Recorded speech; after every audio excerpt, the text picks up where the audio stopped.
Un encuentro es una cosa rara y maravillosa. Es pasar la vida del uno al otro mientras pasa la vida del uno al otro. Siéntese en la banca del parque, donde todos cabemos. Gracias por sentarse con nosotros en esta banca. Hoy les damos la bienvenida.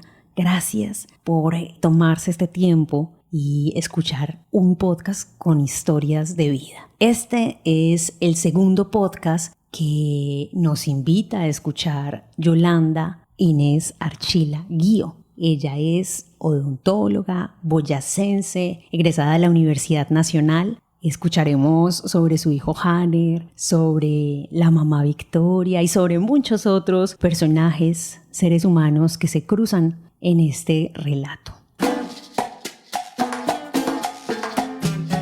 Con 69 años y una sonrisa maravillosa, nos acompaña para contarnos más de esa historia de vida que quedó justo en un momento muy fuerte, doloroso. Yo no lo he sentido y de verdad me da escalofrío nada más que me lo cuentes, Yoli, y es perder a la madrecita bella que le dio a uno la vida. Y sí me parece importante darse uno ese momento para reflexionar qué haríamos muchos de nosotros y de nosotras y de nosotres si no tuviéramos a nuestra madrecita aún viva. ¿Cómo seríamos? ¿Qué tendríamos en nuestro pensamiento, en nuestro corazón? Y tal vez apreciaríamos tal vez más la presencia de ese ser maravilloso. ¿Dónde está? Pegarle una llamadita, preguntarle cómo se encuentra, qué está haciendo, cómo se siente, tal vez compartir con ella tiempo, tal vez preguntarle también cómo fue su historia de vida.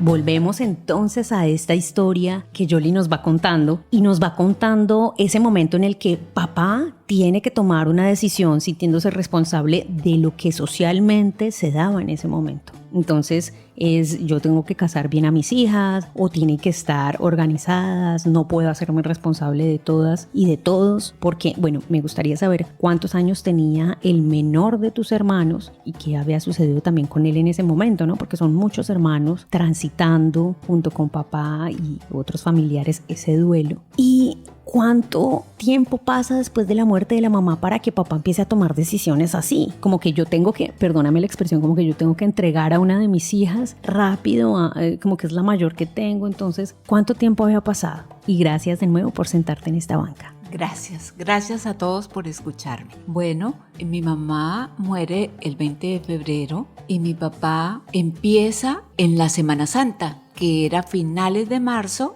inicios de abril, a preocuparse y a decirme que me iba a presentar un señor para que fuera mi esposo, para que fuera conociendo, entre comillas, conociéndolo, y que luego cuando terminara el bachillerato me casaría con él. Entonces, efectivamente, él empezó a llevar a un señor que para mí era como muy mayor, me parecía en el momento muy mayor. Además lo tenía en la mente que yo no me quería casar, entonces no lo atendía y tenía problemas con mi papá por eso. Y fue como un acoso. Me sentí muy acosada por parte de mi papá y por parte del señor. Entonces opté por recoger mis libros, alguna ropa y mis uniformes, y en el colegio donde yo estudiaba había un internado y me interné. Las hermanas de la comunidad religiosa salesiana pues me recibieron. Yo les comenté que mi papá quería casarme, entonces ellas no me podían negar el paso al internado. Pero con el paso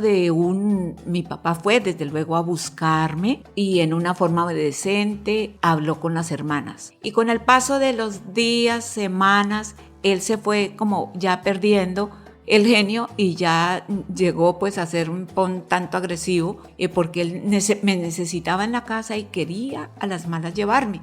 Me quería llevar. Entonces, pero yo les decía a las hermanas, ustedes no me pueden entregar, yo no lo voy a hacer. Las hermanas no hallaban cómo colaborarme y empezaron a buscar qué posibilidades habría yo de salir de la casa si no me iba a casar con él, con el señor que mi papá incluso fue al colegio a buscarme. Entonces yo le dije a una hermana con la cual yo tenía mucha confianza, le dije, no hermana, si yo me tengo que casar para poder salir de mi casa, voy a casarme con una persona muy diferente a la que mi papá tiene para mí. Entonces, desafortunadamente, digo yo eso desafortunadamente porque yo pensé que un señor, 12 años mayor mío, en alguna oportunidad me abordó y hablamos y me pareció que era una buena persona y me dijo que sí, yo me casaría con él y yo dije que sí y me casé con él, llevándole la contraria a mi papá, llevando la contraria.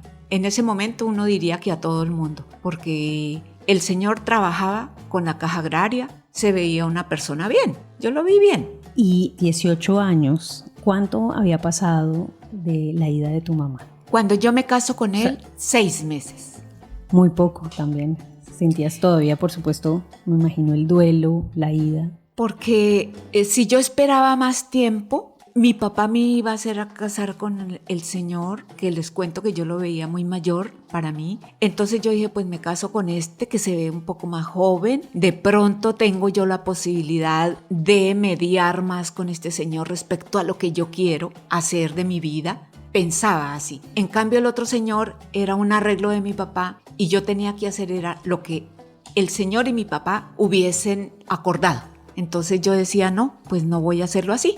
Bueno, y tú te casas y ¿en dónde lo haces? ¿En una iglesia? ¿A dónde te llevan? ¿O este señor no quiere conocer a tu familia? Este hombre que llega, ¿o fue muy a las escondidas? Efectivamente, el señor sí conocía a mi papá, puesto que trabajaba en la Caja Agraria y mi papá pues tenía muchos negocios y él mantenía ese trato con la gente de la Caja Agraria y lo conocía. Pero mi papá no quería que fuese él, porque además no era de la región, él era de Cundinamarca, de Sopó. Entonces mi papá quería era alguien que quisiera establecerse, o sea, ahí junto conmigo y no una persona según él aparecida. Entonces yo lo que tuve que era escondidas a la escondida casarme y asumir mis riesgos sin meter a mi papá, sin meter a nadie, ni a ningún hermano, a nadie, ni un familiar. Yo lo hice a conciencia solita, había cumplido los 18 años también en febrero, entonces dije, esto ya es cuestión de una persona adulta, ni el señor me abusó o algo, no, simplemente fue yo me caso y ya, y salgo de mi casa bien.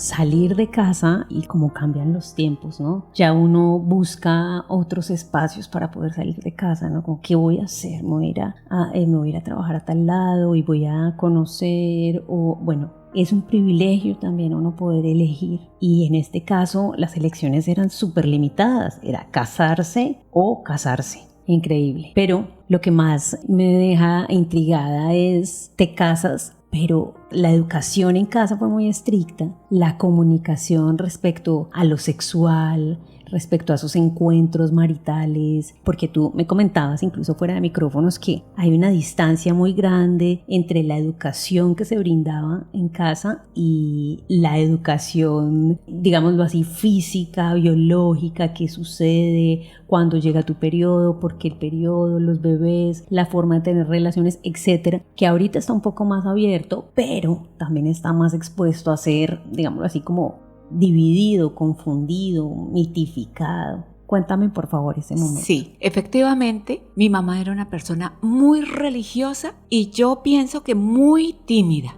Ella al respecto de cualquier cosa de educación sexual, no la contó, no nos dijo nada.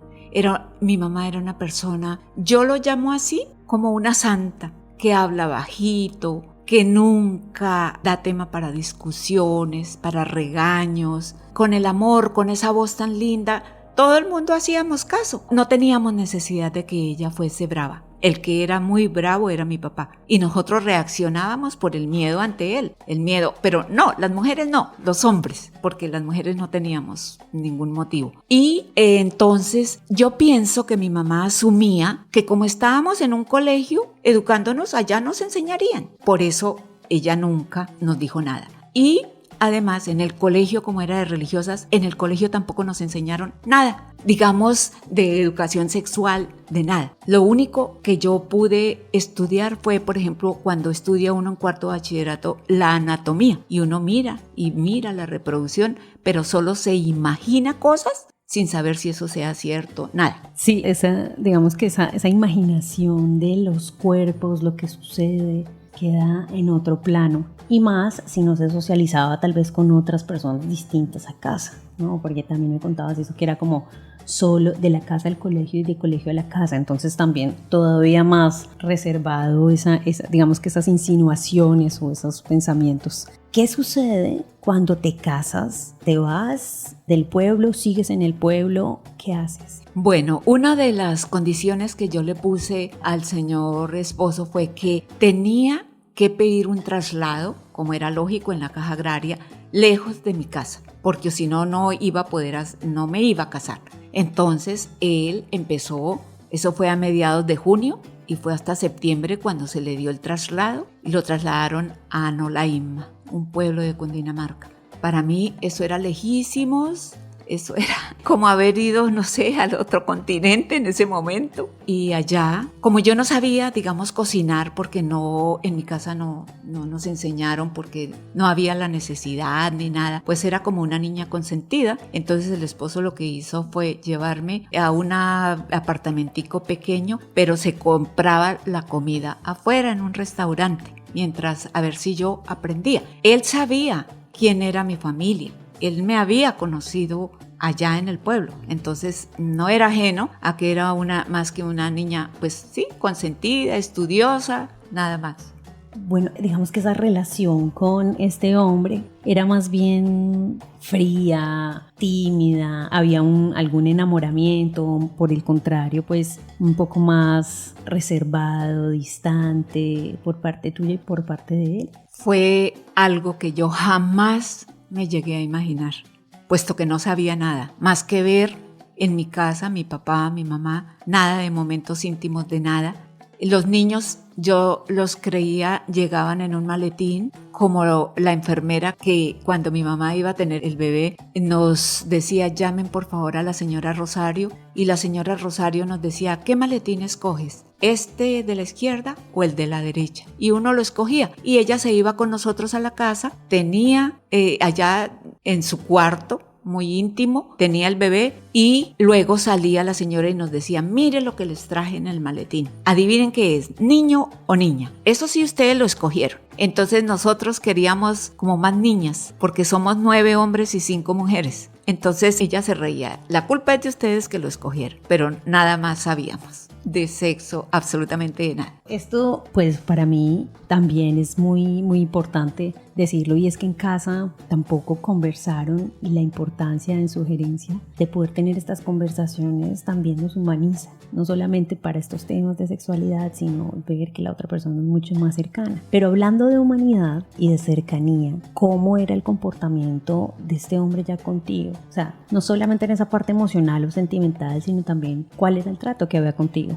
Pues inicialmente me imagino que como en todo matrimonio se portan como amables, le ofrecen a uno algo, le ofrecen cosas, pero yo todo me imaginé menos lo que iba a pasar en la noche de bodas. Y en la noche de bodas entre comillas, porque no fue nada especial, nada. Entonces cuando me pide que me desvista, y yo pienso y lo miro con un terror y un horror, ¿qué? ¿Cómo así? ¿Qué significa eso? No, que se desvista. Y yo le digo, no, pues es que apague la luz para poderme cambiar y acostarme. No, es que esto se hace así, con la luz prendida. Y yo empiezo a angustiarme, a temblar, y él me fue ayudando a quitar la ropa, y yo me encogía y tapaba los senos y me encogía hacia adelante como con ese pudor que a uno lo enseñaron, como diciendo, no, esto no es para que nadie lo mire. Y fue muy duro. Y luego yo pensé, Señor mío, no conocí a este hombre y creo que este hombre es un malvado, es alguien que viene haciéndole daño a las mujeres. ¿Qué fue lo que pasó? Cometí una equivocación muy grande y pues me tocó acceder a lo que él, pues, y lo que yo permití, porque tampoco accedí a todo.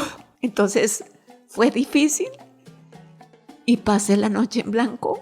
Al otro día él se fue a trabajar y yo me fui para la iglesia, a la iglesia del pueblo, y fui y le quise hablar con el sacerdote y decirle que yo me había casado, pero el hombre parece ser que era un maniático, algo raro, y me preguntó el por qué. Desde luego me daba pena con el padre contarle todo, pero yo le decía, es que yo no sabía o no sé que eso sea así un matrimonio, pero el padre me dijo que tranquila, me tranquilizó y me dijo, lo que pasa es que nunca estudió ni vio lo del matrimonio y por eso pues está extrañada. Pero así es, me dijo el padre. No se extrañe que en un matrimonio la mujer tiene que complacer al hombre. Eso no es pecado. Jolie, este es un momento importante. Bueno, todos los podcasts, escucharte es importante. Pero ahorita que uno se escucha y que te escuchas, comprendes el momento por el que estabas pasando, ¿verdad? Y sabemos y sé que tal vez muchas mujeres pueden estar pasando por este momento también y les enviamos nuestro apoyo y entendemos la fuerza de la época, del momento, la falta, digamos, de acogerte por parte de muchas personas, lugares de la sociedad, ¿sí? Pero aquí te escuchamos y también te queremos también como abrazar respecto a esto que nos estás contando, porque entendemos, tal vez en algunos momentos hemos pasado algo similar, nunca jamás igual, no quiero minimizarlo ni mucho menos, sino como que esto pasa constantemente, esos maltratos, esos abusos, y quiero decirte que uno no tiene la culpa de esto, pareciera. Entonces agradezco mucho que te tomes este espacio, este tiempo para contarnos a todas y a todos los que nos escuchan. Gracias. Gracias a ti, sí señora. A veces pienso que cuando uno cuenta, también se desahoga. Sí, estoy de acuerdo. Porque muchas veces uno solo en su casa piensa, se acuerda y como que no siente esa compañía de verdad. Y puede ser que esto ayude también a otras personas.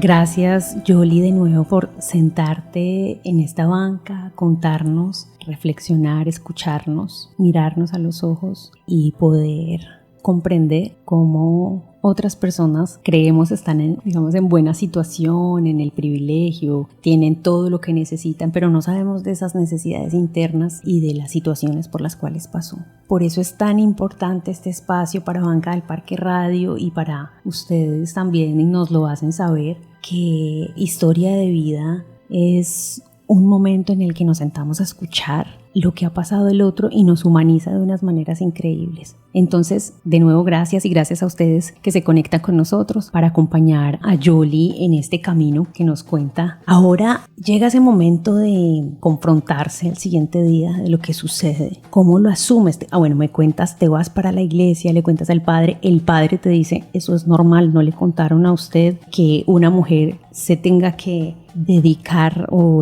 su vida marital a brindarle placer al hombre, sí, según lo que me cuentas. Bueno, y ese susto de saber que el único lugar que tienes en ese momento para ir es esa casa. ¿Qué más sucede? ¿A dónde más vas o qué haces? Bueno, pues el haber hablado con el padre, digamos que en cierta forma fue como liberarme de esa angustia de pensar que era un hombre muy malvado, y si el padre dijo que eso era normal, pues yo dije, bueno, voy a tratar de ser mejor, de no hacer tanta lloriqueadera y cosas. Entonces, bueno, pero no fue fácil, desde luego que eso no es nada fácil. Siempre uno tiene, es que la costumbre y todo que a uno le han enseñado, como esa privacidad, como mi cuerpo es un templo y nadie me lo tiene que estar mirando ni haciéndome exponerme ni nada. Y quiero que ustedes sepan que por esos años la televisión hasta ahora estaba entrando, digamos, y en los pueblos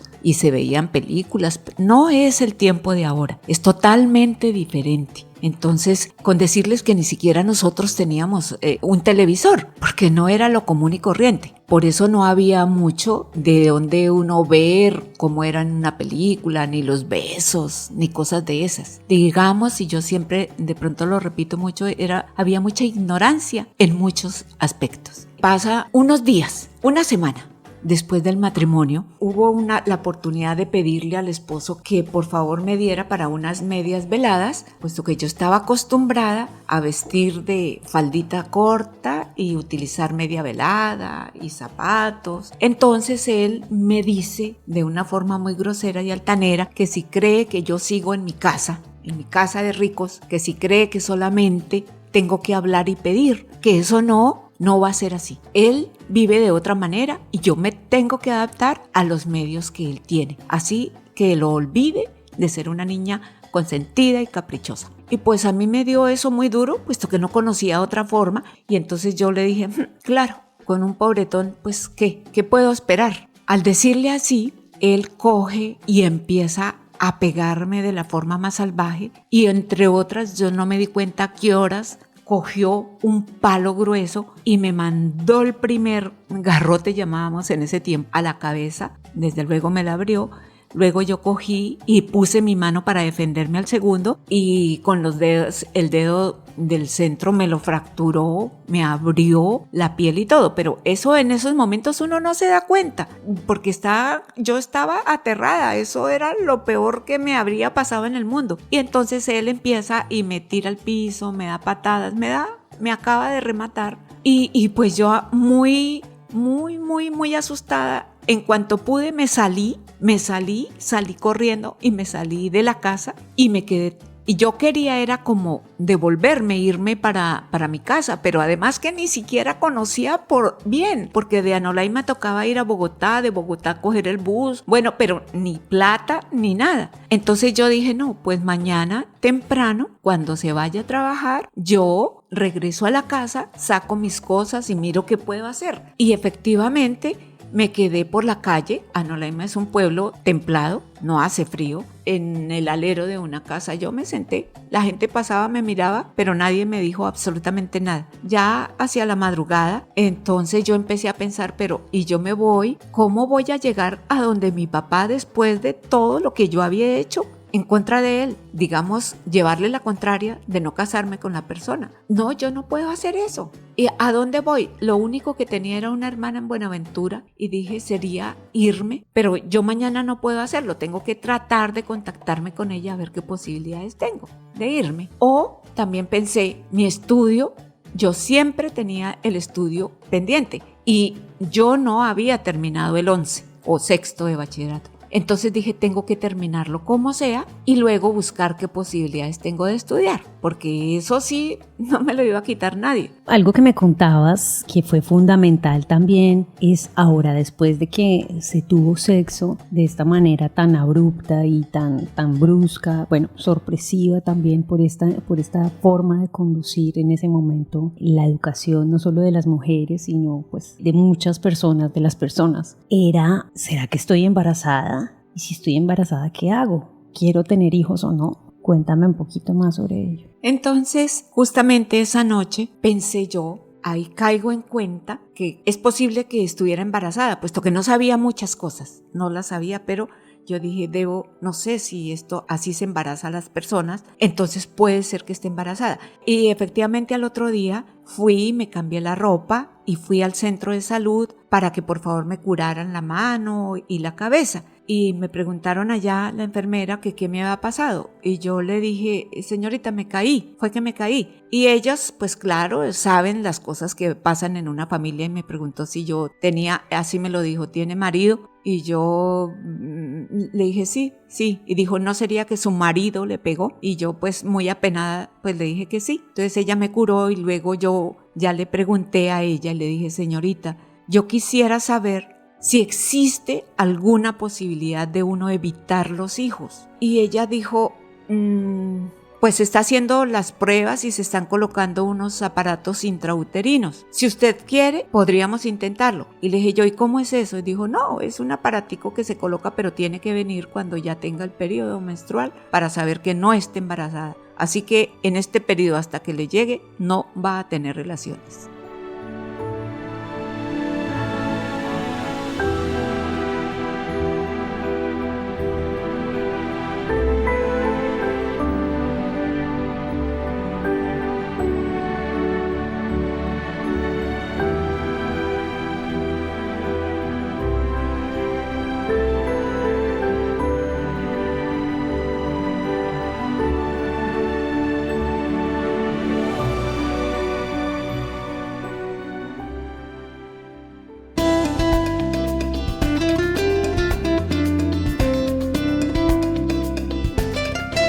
Banca del Parque Radio. Muchas gracias, Yoli, por sentarte en esta banca, por contarnos sobre tu vida, las experiencias, por compartir aquello que no es fácil compartir. Pero sabemos que al abrirnos pueden suceder muchas cosas, no solamente en uno, sino en aquellas personas que nos escuchan. Gracias por sentarte en esta banca. Muchas gracias a ti y a todos los oyentes. Bueno, este es el momento de pedirte la tarea, esa tarea que nos sugieres. Cuéntame, ¿cuál es la tuya? Yo pienso que una tarea importante sería en este momento reflexionar sobre qué hemos tenido o qué nos han obligado a hacer, cosas que no queríamos hacer respecto a una relación sentimental, respecto a nuestra intimidad. Reflexionemos y saquemos una conclusión si estuvo bien o no, o si nos faltó un poco de fuerza, de carácter, para que pudiéramos nosotros también ser actores de ese momento, actores que realmente valiera la pena que tuviésemos un recuerdo bonito. Entonces quiero que lo reflexionemos bien y que hagamos algo especial de esos momentos, si no se han vivido, las personas que nos están escuchando. De nuevo, gracias. Gracias a ustedes que nos escuchan desde cualquier parte del mundo, en cualquier horario, haciendo varias cosas, lavando la loza, haciendo tareas, preparando la labor para el siguiente día. Recuerden que pueden escuchar nuestros podcasts en www.bancadelparque.com, en YouTube y en Spotify. También por esta misma página nos pueden escuchar en vivo. Estamos 24/7 con programas muy interesantes, justamente La Banca del Parque a las 10:30 de la mañana. Y bueno, por allí en nuestras redes los esperamos para que nos comenten qué opinan, qué sienten la vida, cómo se sientan en esta banca. Recuerden que en la edición Felipe Riveros Prieto y yo, Jacdi López, una voz Banca del Parque Radio. Chao. Ahora la Banca del Parque queda sola. Los esperamos para un nuevo encuentro y seguir pasando la vida del uno al otro.